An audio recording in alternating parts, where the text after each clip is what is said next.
বন্ধুরা, আজকে আমার রেসিপি ভোলা মাছের পাতুরি। মাছটাকে আমি লবণ হলুদ দিয়ে মেখে নিয়েছি। এবার কড়াইয়ে তেল গরম করতে দেব। তেল গরম বসিয়ে দিয়েছি। এবারে আমি এক একটা করে মাছ ভাজা শুরু করব।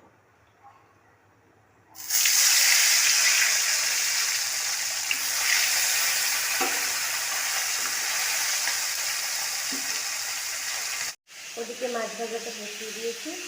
এবার চুলে পোস্ত আর সর্ষে বেটে নিয়েছি। পেঁয়াজ দিলাম, টমেটো, কাঁচা লঙ্কা, কালো জিরে, লবণ আর হলুদ। আমার মাছটা ভাজা হয়ে গেছে। কালো জিরে ফোড়ন দিলাম, একটু কাঁচা লঙ্কা দিলাম, পেঁয়াজ দিয়ে দিলাম। পেঁয়াজটা এবার হালকা করে ভেজে নেব। ভাজা হয়ে গেছে। এবার টমেটোটা দিয়ে দিলাম।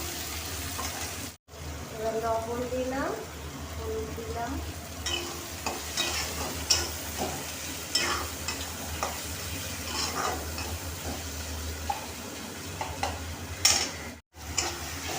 এটা আমার ভাজা হয়ে এসেছে। এবারে সর্ষে পোস্ত বাটাটা দিয়ে দিলাম। একটা করে জল দিয়ে দেবো যাতে না লেগে যায়।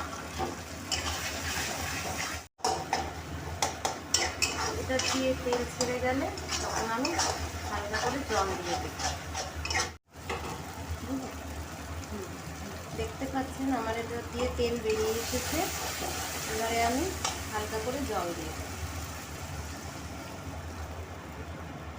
পরিমাণ মতন দেবেন, আপনাদের যতটা কোয়ান্টিটি থাকে।